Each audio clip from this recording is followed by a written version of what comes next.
Are you having a hard time figuring out what to get Dad for Father's Day? You should check out Row 1 Brand's Vintage Pictorum Gallery. They have America's best sports art.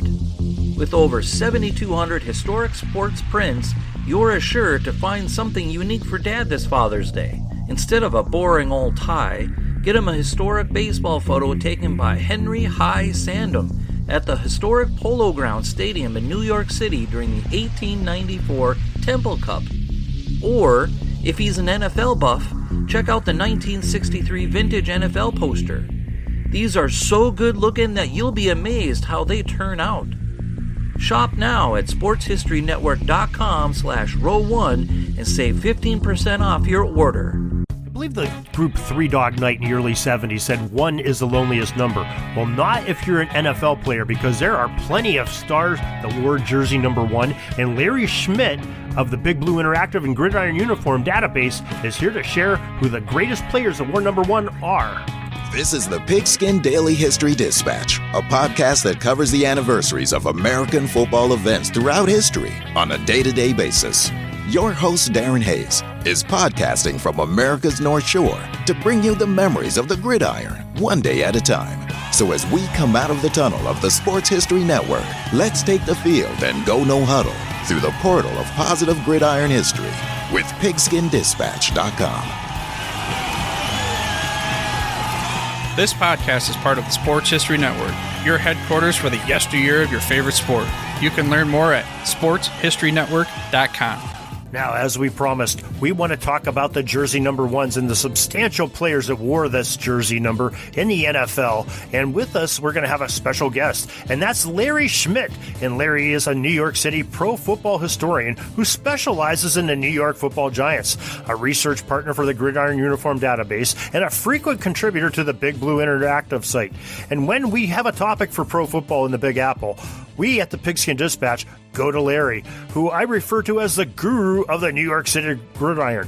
You probably read his stuff and heard him on our podcast on October 4th episode about the great linebacker Sam Huff. Larry Schmitt, welcome to the Pigpen. Thanks for having me, Darren. I don't know where a good jumping off point is, but I know you've got some things you want to talk about, some players that wore the number 1 in the NFL. Yeah, well, there's been a lot of them. A lot of players that have worn number 1. 8 members of the Pro Football Hall of Fame have worn the number 1. And as I was doing my research, and I remembered that, several prominent Giants wore number 1, and they're all players who had played in the 1920s and early 1930s, because the number 1 was retired by the Giants in 1935 in honor of Ray Flaherty.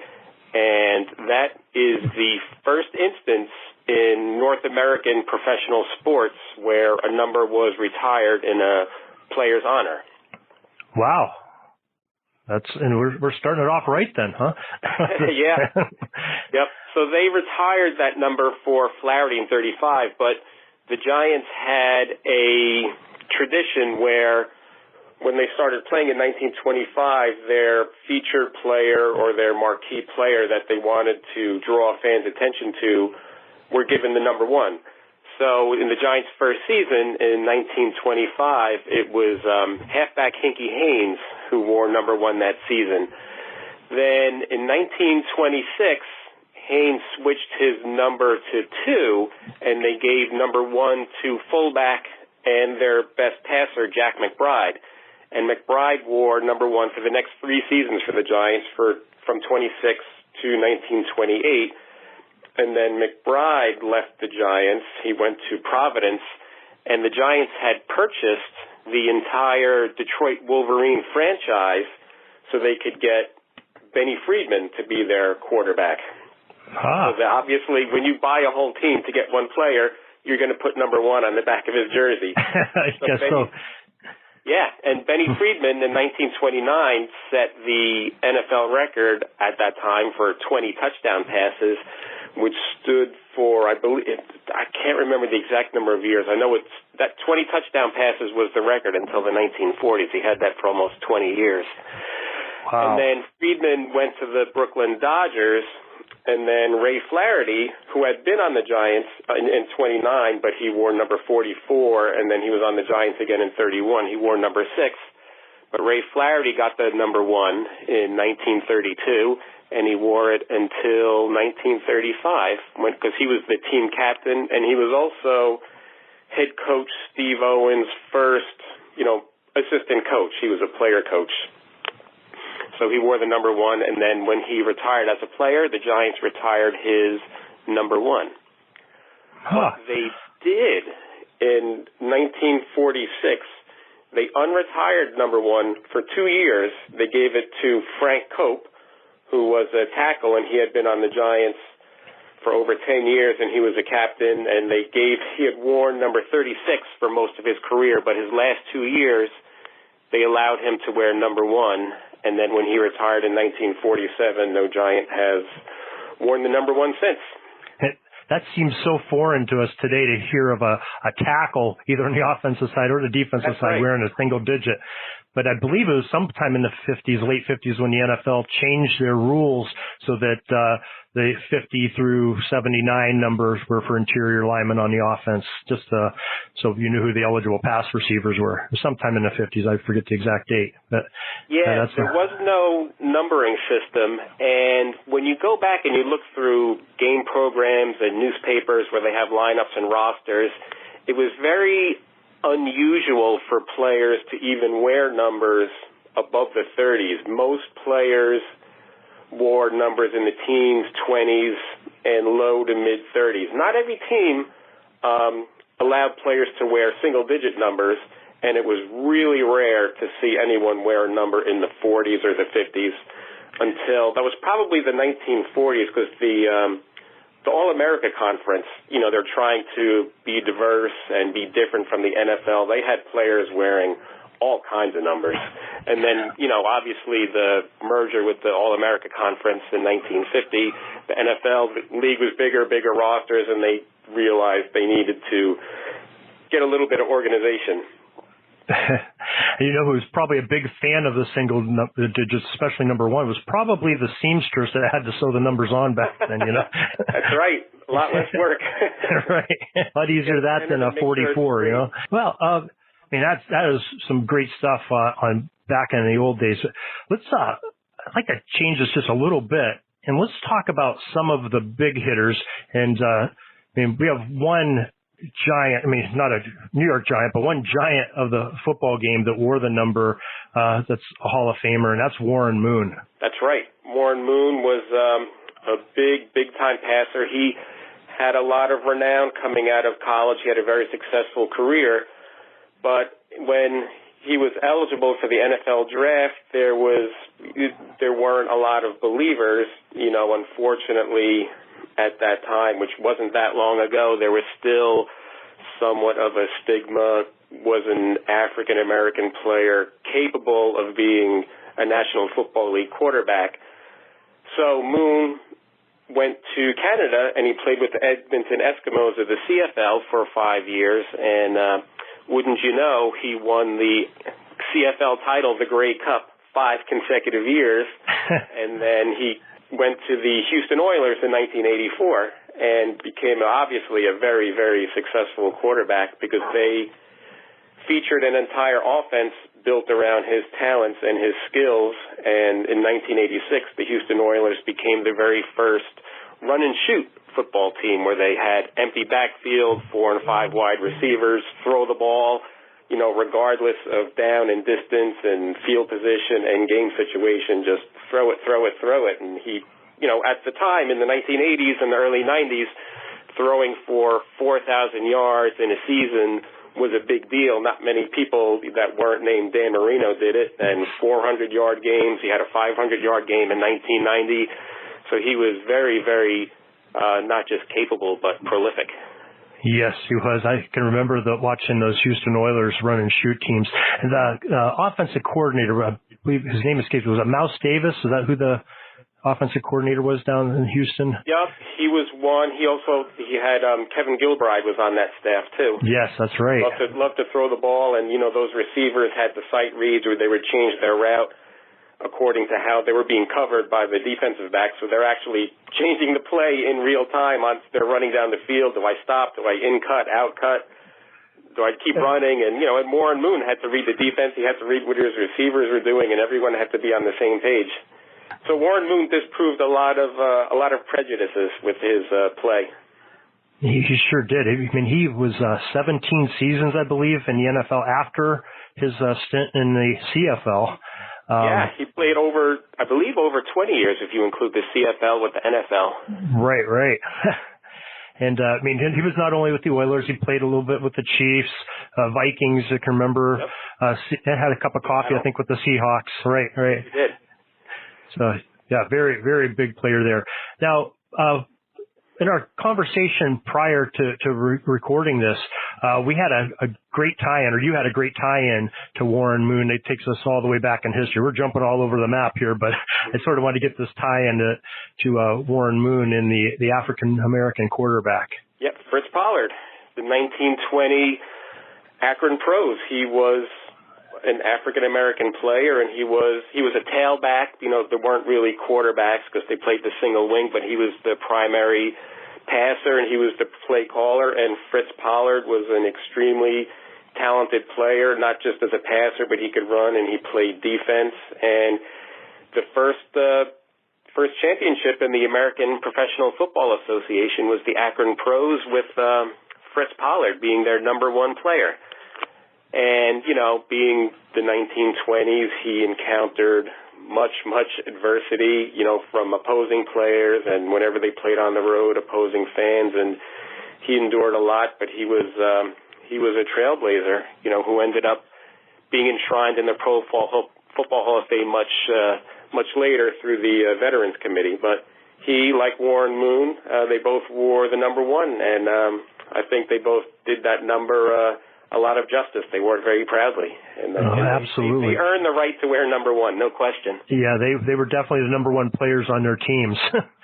Now, we have another modern quarterback that's still playing the game, Cam Newton, wearing number one. Superman, as they call him.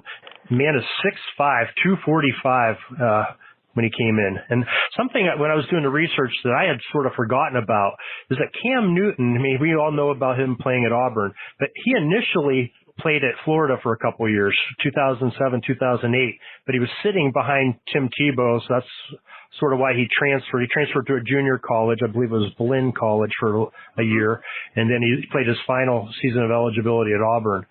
But that's his college background. What can you tell us about Cam Newton in the pros? It was funny watching Cam Newton play for the New England Patriots this year, which was startling in its own right. Tom Brady's in Tampa Bay, and he's, Cam Newton's in New England. But watching the way that Bill Belichick ran the team and schemed their offense around Cam Newton's abilities, I think Cam Newton probably would have fit in very well in single-wing football in the 1920s. He certainly has the size and the athletic ability, the run-pass option.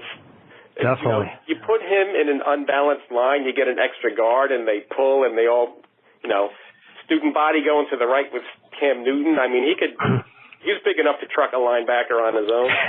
Can you imagine that? I'd have no problem putting a leather helmet on that guy.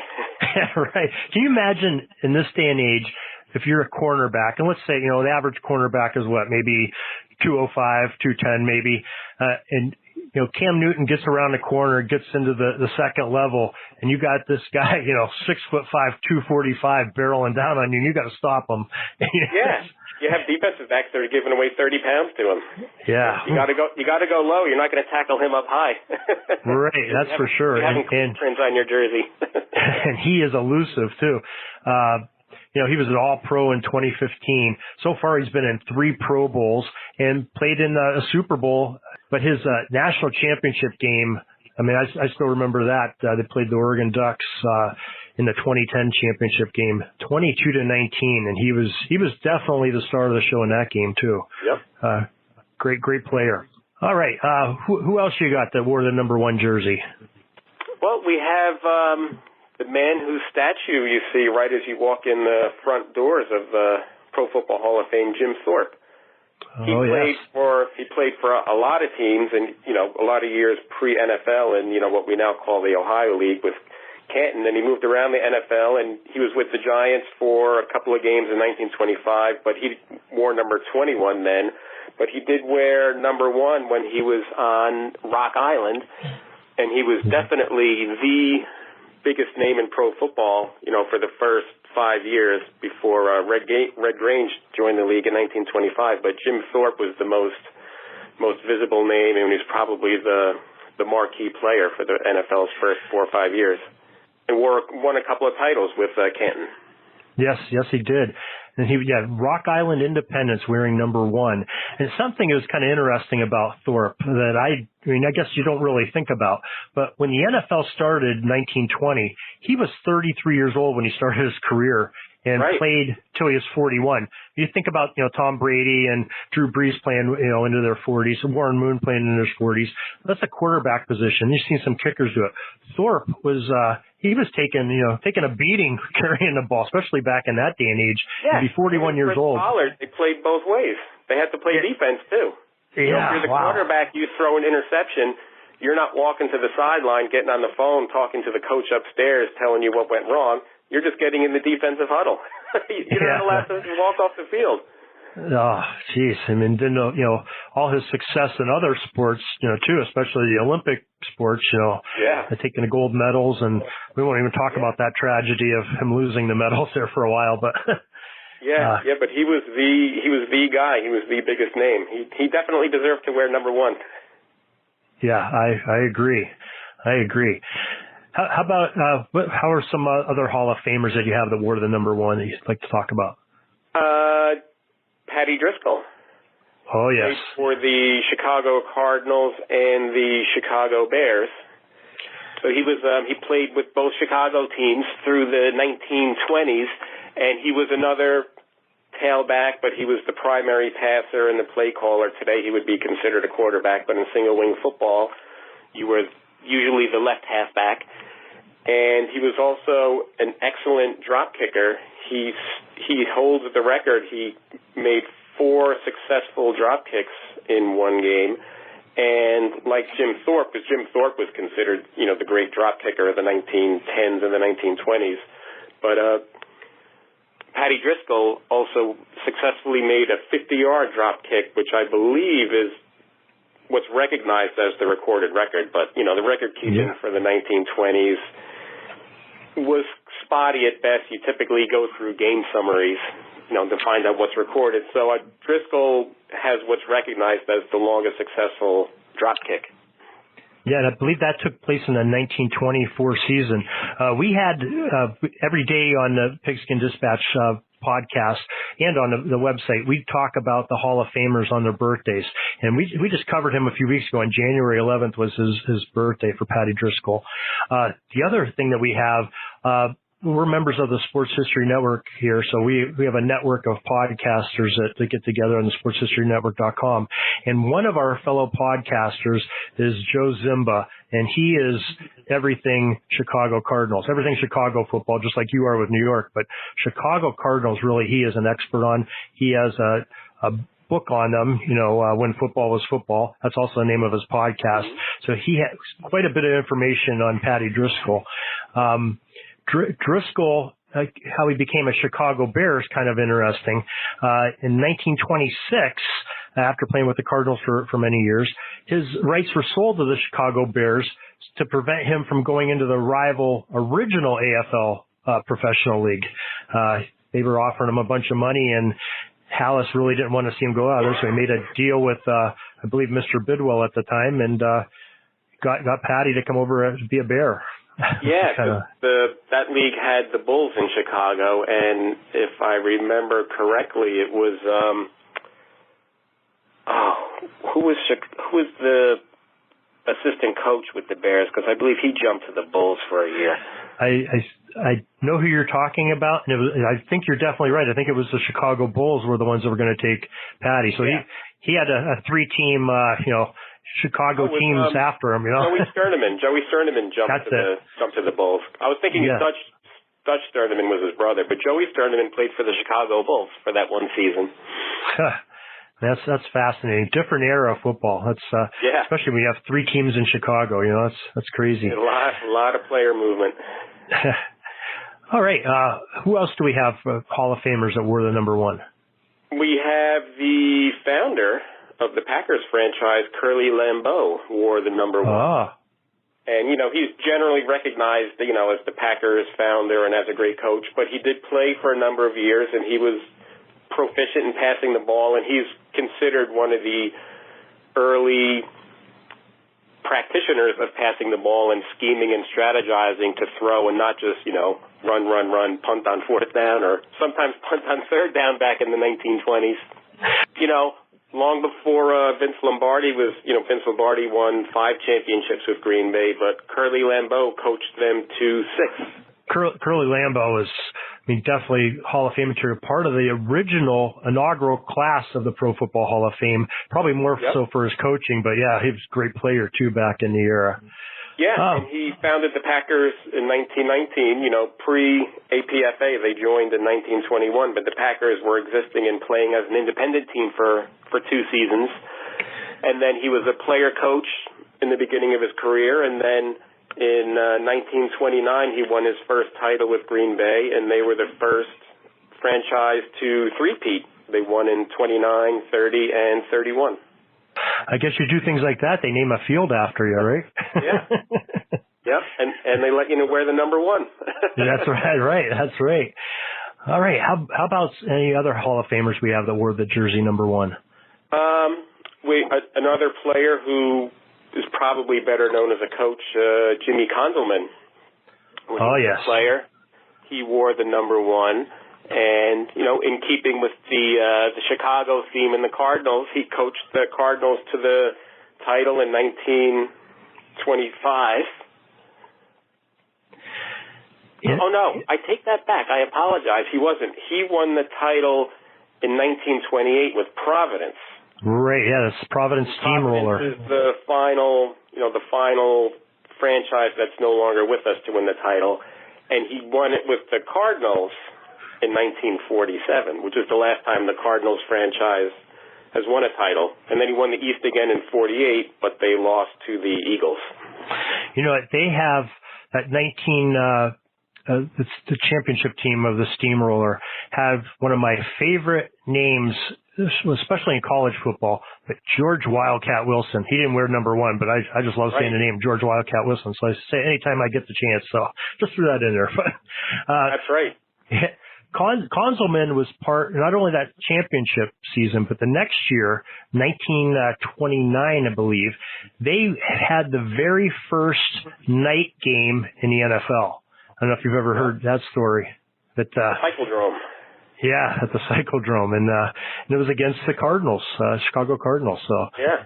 Very lot of history there with Mr. Konzelman. And he got around in the league a little bit too. So played quite a bit and coached quite a bit. So very important person that wore the number 1 in the pro football game. Okay, who else do we have any other Hall of Famers that we missed on the list? That covers all of our Hall of Famers. You know, looking at more contemporary usage of the number 1, I think you find probably more than quarterbacks, you see a lot of kickers wore the number 1. I think Garo Yepremian probably brought the number 1, just a little bit of infamy with his ill-fated pass in the Super Bowl to cap off the Dolphins' almost perfect season. Everything was perfect except for that pass that was intercepted by Washington, and it cost them the shutout in the Super Bowl. It almost got Washington back in a game. Boy, that had to be scary for Dolphins fans at that point. Yeah, it looked like smooth sailing, and then all of a sudden it's a one-score game. Yeah, he's definitely better with his leg than he was with his hand in the game of football. Yeah. From what we saw. How about some other kickers we have that some of our listeners have probably once watched? Yeah, so, the one thing I remember watching was Raphael Septien. When he was kicking for the Cowboys, he used to have the most precise setup before kicking the ball where he would be right where the holder was going to spot it, and he would carefully measure his steps going back 1 and then 2, and then he would do the same thing, take 2 steps to the left to set up an approach for the ball. And he learned that from Tom Landry. When Tom Landry was the defensive coach for the Giants in the 1950s, Ben Agajanian was the Giants' kicker. And Landry would spend time at practice with Agajanian because Tom Landry wasn't a place kicker, but he was the Giants' punter in the early 50s. And he would talk about kicking and punting with Agajanian. And Landry had the idea to have Ben Agajanian measure the steps so you do everything the same way every time, like perfecting a golf swing where you set up the mechanics and then you just go through the motion. And what is that? It's like back 3 steps to the side, left or right, 1? Did 2, back 2 to the left 2, and then you come at the ball at almost like a 45-degree angle. And you see probably a great deal of today's kickers at all levels. I mean, I know you definitely see it in the high school game, college game. You even see some of the pro kickers still practicing that to this day. That's right. So then it was in the 70s when Tom Landry was the head coach of the Cowboys. He hired Agajanian to be the Cowboys' kicking coach, and then, Agajanian was Raphael Septien's kicking coach. So then he took the same approach to the ball that Landry had come up with Agajanian in the 50s. Something that's kind of interesting about Septien, I always remembered him in a cowboy uniform, and I didn't realize this until I was doing some research this week, but he actually played 1 year with the Rams. That's his initial team, and I'm not sure what happened there, but they must have got a better offer or something, and went with the Cowboys as you were talking about. Yeah, and I remember the Rams had Mike Lansford, who wore the number 1, and he was a barefoot kicker. Barefoot kickers were kind of in vogue for, in the mid and the late 1980s. Yeah, that had to hurt, It just hurts me thinking about it. Yeah, I remember going to a Giants game at the Meadowlands against the Rams, and it was late in the year, and it was freezing cold, and Lansford is out there on the AstroTurf barefoot. And I'm in the stands, and I'm wearing 2 pairs of socks, and I have boots on. What is that guy doing out there in a barefoot? Yeah, you didn't want to kick the frozen football with your boots on even, Yeah, and those AstroTurf fields were it was asphalt. I mean, it was freezing cold. Yeah. I don't know how they did it. There was a few of them in the 1980s. And, and he's from Los Angeles. He's a Southern California, warm weather. The grass field in Anaheim probably felt nice with a barefoot, but I don't know about that frozen turf in North Jersey. Yeah, I'm sure it wasn't warm, that's for sure. No, it was not. Yeah. Well, staying back in that era, we also had Raphael Septien that were the number 1 also. Or we already talked about it. I'm sorry, Efren Herrera. Efren Herrera. Played with Dallas. My notes are all over the place. Sorry about that. Yeah, Efren Herrera was also a Dallas Cowboy back, I think, right after Raphael Septien. I think he preceded him because I remember. Did he? I think Efren Herrera was on Seattle when Septien was on Dallas. Okay, maybe that's true. Okay. You're testing my memory. Yeah, I guess so. I guess my memory's shot, because you can tell. But, Herrera actually had a Super Bowl win also. And I failed to mention your Premium had 2 Super Bowl titles, both with the Dolphins, I believe. Yeah, 72-73. Right. Yeah, the great Dolphins 73 didn't throw a pass, so that was good. Right. Don Shula was much happier with him in that game, I'm sure. Okay. As long as we're staying on this kicker kick, I'd like to go to one of my favorite kickers because he played quite a bit with my team, the Pittsburgh Steelers. That's Gary Anderson, who's not yet in the Hall of Fame. Possibly, I know they've been talking about it the last few years, but had 23 seasons in the NFL, 13 with Pittsburgh, 5 with Minnesota, and had some stops with Philly and Tennessee and San Francisco. He was in the Pro Bowl 4 times. A first-team All-Pro 1998 when he was with the Vikings, his first year with the Vikings. Of course, I was going from the outdoors of Pittsburgh to the Dome. That certainly helps out a lot. But his extra point attempts, I thought this was really great. He only missed 7 of his extra point attempts in 23 years out of 827 attempts. That's some pretty good numbers, 99.2% on that. Yes. Yeah, I remember he was kicking around the same time, for a long time as Nick Lowery of the Chiefs, and they were always going head-to-head as far as the NFL's active career scoring leaders. It would toggle back and forth. One year it was Anderson, one year it was Larry, depending on which team was higher scoring or who kicked more field goals and who kicked more extra points. And you had Morton Anderson back in that era too, who was, I think Morton Anderson spelled his last name was S-E-N, and Gary Anderson was S-O-N.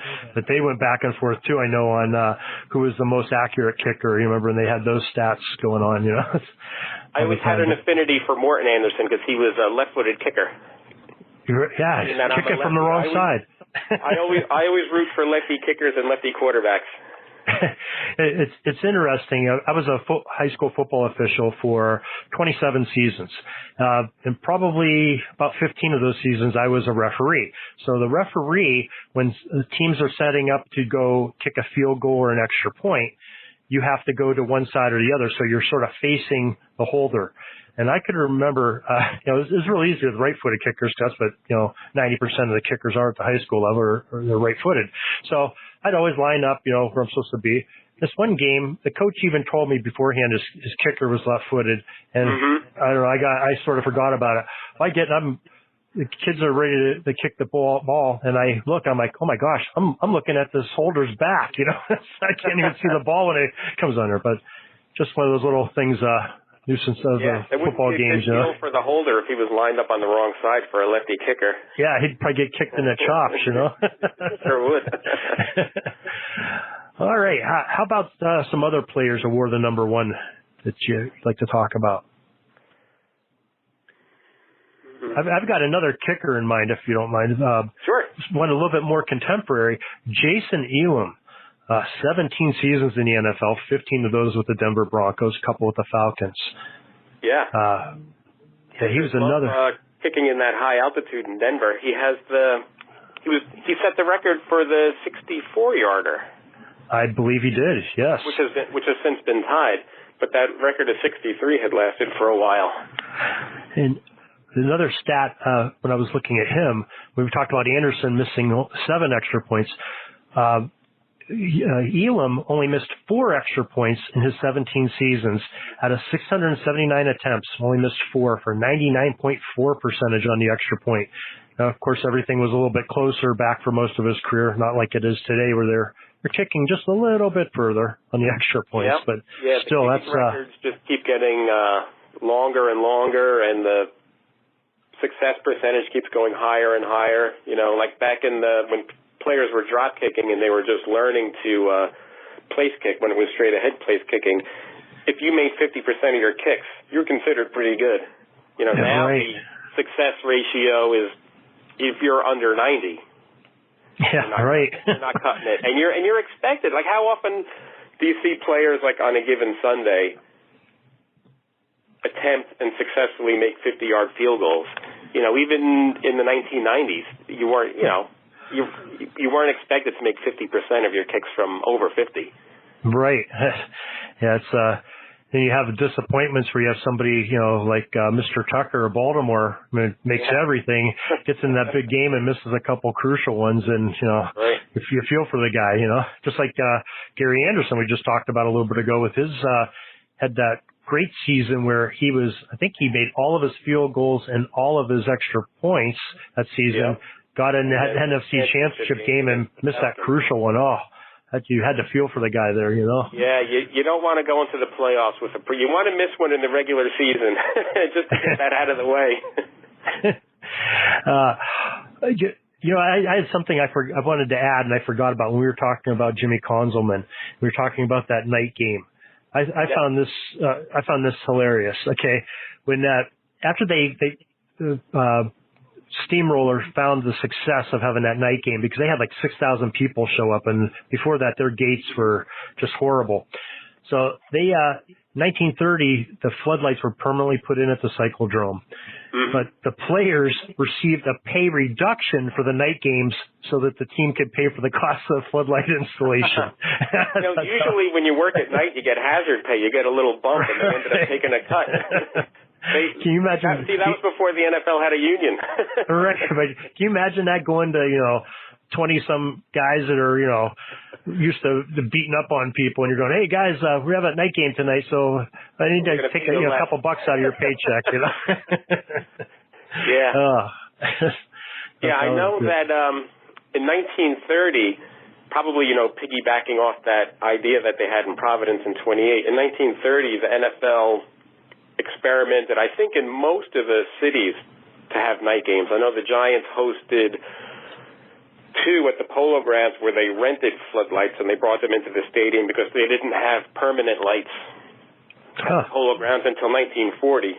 And they used them, for baseball. They weren't using them for the football Giants for a long time. Right. And I know I think the Giants played a game at Chicago that was a night game that year. Huh. But that was just, it was a one-year thing. I guess it wasn't as big of a hit because they were playing some of those games during the week. I know the Giants played the Cardinals during the week at night in 1930. And they had an okay crowd, but it wasn't as much of a boon as they thought. Yeah, but that idea probably came from Providence, where they did it in 1928. You're probably right. They saw the success of it. But they probably got paid the same or more, though, at some point in time, like they do now. I would hope.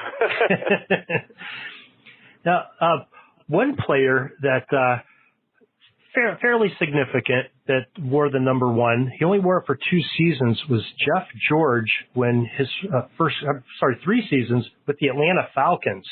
And after he started off with Indianapolis, played 4 years there, had 3 years with the Falcons where he wore the number 1. Didn't wear it for a long time of his career, but still, pretty significant player at quarterback, pretty good quarterback. Yeah, I think he wore number 11 with the Colts, right? So he wore number 11 with the Colts, and later with Oakland, he wore number 3. So we'll probably be talking about him again in the next few weeks here on this journey through our football numbers. So who else would you like to talk about that wore the number 1?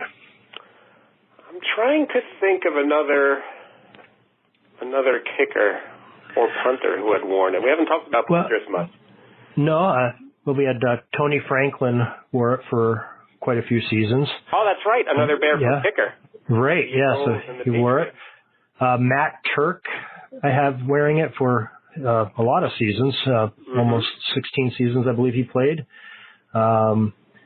Mike Hollis, Neil Rackers, Pat McAfee.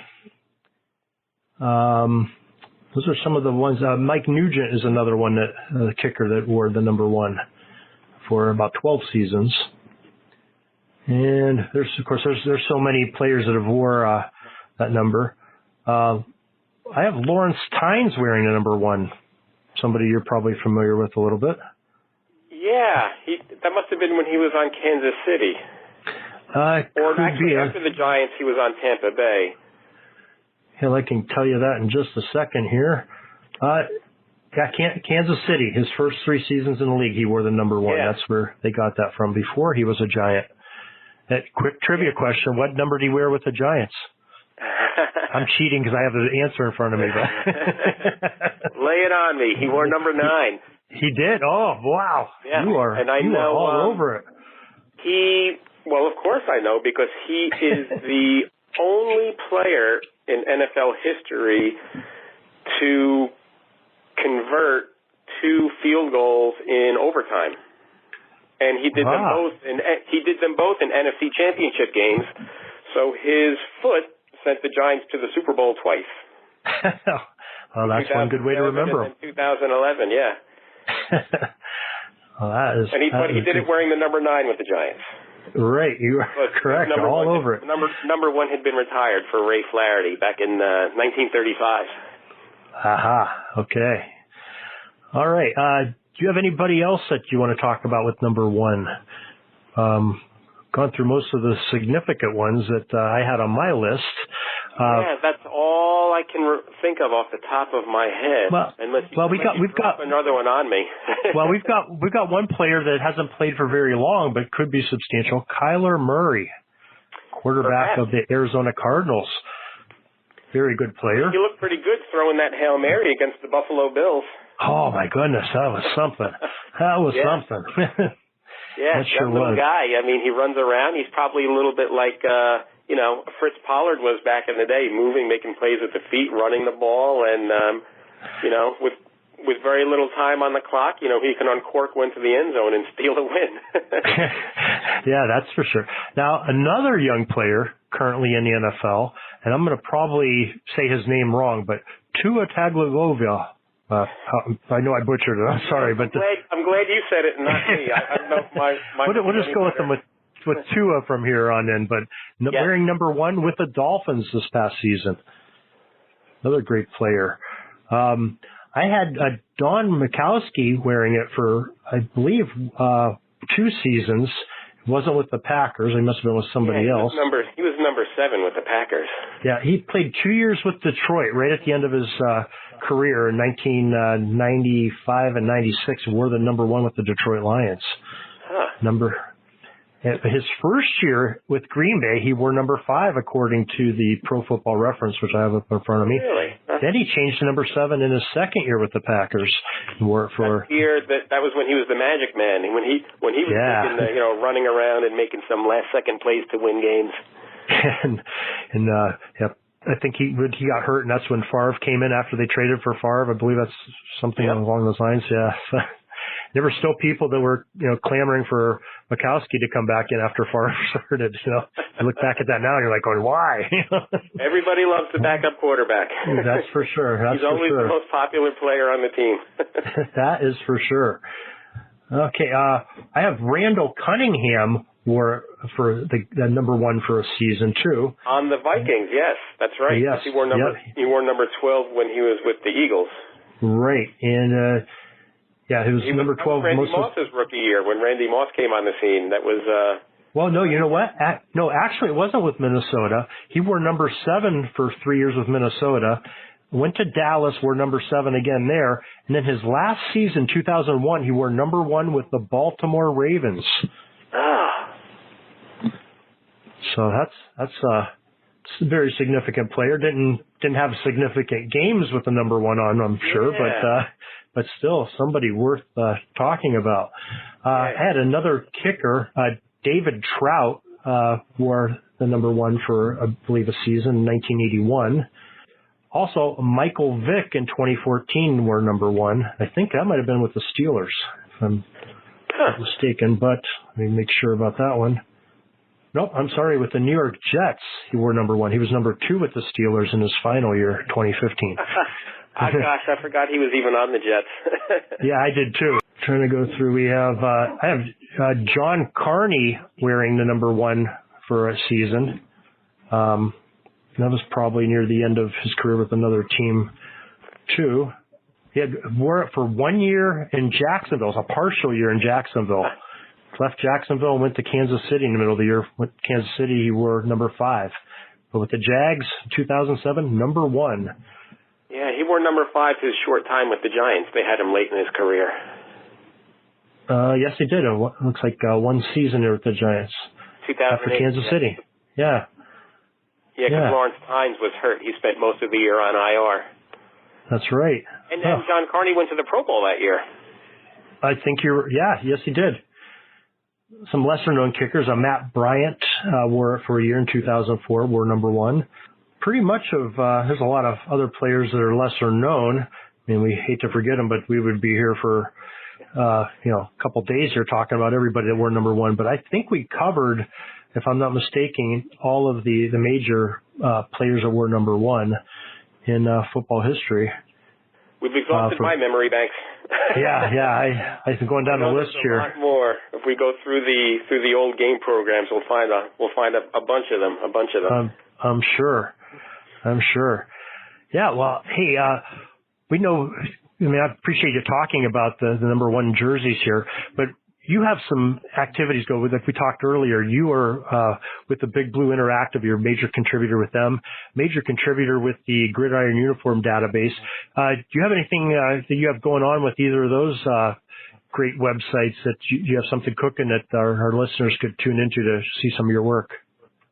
Well, there's always activity going on at the Gridiron Uniform Database. Bill Schaefer keeps me busy. I'm kind of his right-hand man, and I help him out with a lot of the bigger research projects. And, those big research projects, we always joke, when we go into there looking for something, we find something else, and, we're looking for face mask clips, and then you're going through years and years of photos, and then as you're going through the timeline, something else pops like, we got to work on this, and did you know this team was doing this year? We don't have that. So that's just always ongoing. And, now that we're approaching the off season after the Super Bowl, that's when we really get to work on a lot of the historical parts of it, because during the season, a lot of it is keeping up with what the teams are wearing and changes and alternate uniforms and all kinds of stuff like that. So there's always something going on at the Gridiron Uniform database. And you just made me remember a story about you, of our interaction. I mean, early on in our correspondence back email quite a bit, I asked you a question about I believe Tim Mara had some celebration coming. It might have been his birthday back in the summer, and I asked you about. And I didn't really know you that well, and so I asked us, hey, you're in the New York area. What can you tell me about Tim Mara? And Larry sent me probably within 10 minutes. I had probably a dozen newspaper clippings about Tim Mara and the Giants and some history with Art Rooney, and I was like, wow, that was overwhelming. Right. So Larry is very thorough. A lot of time in the newspapers, the newspaper archives. It's just fascinating. You never know what you're going to find in there. It's always interesting. And so Bill and I, we spend a lot of time plundering the archives at newspaper.com and ProQuest, and it's, you dig and you dig. I liken it a lot to like virtual archaeology. You dig and you dig and you dig. Absolutely, and you dig. Yeah. And then once in a while you find a gem. Like, oh man, look what I found. And I'm sorry, you were going to tell us about Big Blue Interactive before I interrupt you. I apologize, but I wanted to get that story in. I haven't written an article for the website in a little while, but what I am doing, which I tried to do a few years ago, was take a lot of the research articles that I wrote for the website and put them into a book.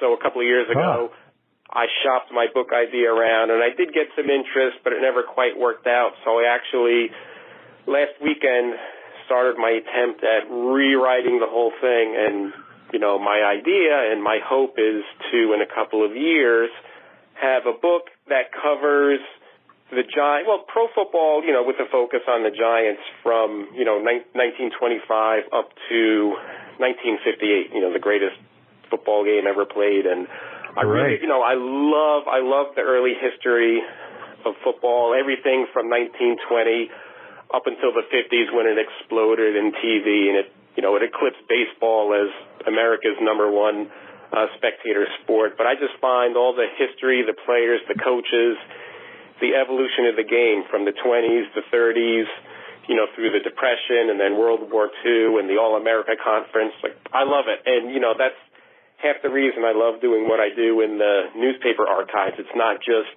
looking at pictures and finding uniforms, but I love to read all that stuff. I love reading the game summaries, and it's just fascinating. So I really hope to get my book published. And it's a long-term project. It's going to be a lot of work. It's going to take forever, but I want to do it. And in a couple of years, maybe you'll be interviewing me about my book. Well, most definitely. I was just going to say that when you do, when it's because you're going to do it. I know you, and you're going to do a great job of it. Please let us know, and we want to have you back on the program then to promote your book and talk about it, and where people can get that once it comes out. Because I'm sure our listeners will be extremely interested in your work after hearing this. And I don't want to take up too much more of your time. I appreciate the time you've given us today. And do you have any final words before I let you go? You do a great job. I love your website. I love everything that you do, remembering old-time football and players. And, I'm a huge, huge fan of football history. And, we just need to keep stuff like this going, podcasts and websites and books and, keep it out there. Football's a great game today, but it was great a long time ago, too. That's right. I think we both have that ambition to preserve that great Gridiron history. Yes. I know you and your cohorts over at Gridiron Uniform Database, Big Blue Interactive, Pigskin Dispatch, and all of my partners on the sportshistorynetwork.com. We're trying to preserve that history for future generations. And plus, it's a lot of fun to talk about, just like we did today. It is. Yes, it is. So, Larry Schmitt, I thank you very much again. Again, you can check out Larry's work on the Big Blue Interactive. He contributes quite a bit and a lot on the Gridiron Uniform Database. They have some great stuff on the uniforms from all the decades and teams of all the professional football, and it's just a good time. So, Larry, thank you once again for joining us. Thank you for having me. A very interesting man, that Larry Schmitt. He's always had some great stories and does his diligence on his research on football history, as well as all the other members of the GUD over there. So make sure you check out his work at the Big Blue Interactive and the Gridiron Uniform Database.com, along with Bill Schaefer, who we had on the other day. We thank you once again. We're so appreciative that you were able to join us once again here on the Pigskin Dispatch History Daily podcast, and we hope that you will join us tomorrow in order to make sure you get, as soon as we release it, please subscribe to the podcast on your player right now, or you can go to pigskindispatch.com/podcast, and you'll see all of our podcasts in case you may have missed an episode and you want to do some binge listening in the car for a long trip, or just to help you make the day go along as you're working from the office or that home office. So we want to make sure that you also take a look at the sportshistorynetwork.com, where this podcast is also found, and there's many other great sports history podcasts that you can check out. It has some hosts that really have some very knowledgeable stories and great guests that just really make sports history come alive for you at the sportshistorynetwork.com. So until tomorrow, everybody, have a great Gridiron Day. Peeking up at the clock, the time's running down. We're going to go into victory formation, take a knee, and let this baby run out. Thanks for joining us. We'll see you back tomorrow for the next podcast. We invite you to check out our website, pigskindispatch.com, not only to see the daily football history, but to experience positive football with our many articles on the good people of the game, as well as our own football comic strip, Cleat Marks Comics. Pigskindispatch.com is also on social media outlets, Facebook, Twitter, Instagram, and don't forget the Pigskin Dispatch YouTube channel to get all of your positive football news and history. Special thanks to the talents of Mike and Jean Monroe, as well as Jason Neff, for letting us use their music during our podcast. This podcast is part of the Sports History Network, your headquarters for the yesteryear of your favorite sport. You can learn more at sportshistorynetwork.com. At the Sports History Network, we're all about sports yesteryear, and so we're so pleased to introduce you to Row One, an online memorabilia gallery and shop that brings your sports history to life anywhere. The Row One gallery includes over 5,200 gorgeously reproduced prints of team posters, game program covers, game tickets, advertisements, and more in baseball, pro and college football, pro and college basketball, and more. And any gallery item may be printed in a variety of sizes on wood, metal, canvas, acrylic, or poster paper. And in Row One shop, check out the thousands more of unique items with the retro and historical designs dating back to 1876, including t-shirts, long sleeve shirts, phone cases, mugs, blankets, pillows, towels, and even shower curtains. Go to sportshistorynetwork.com, ROW1, for access to the full Row One catalog and for gallery prints and gift items, plus get a 15% discount off all prints on the Row One Pictorum Gallery with coupon code SHN15. Follow the link on the show notes.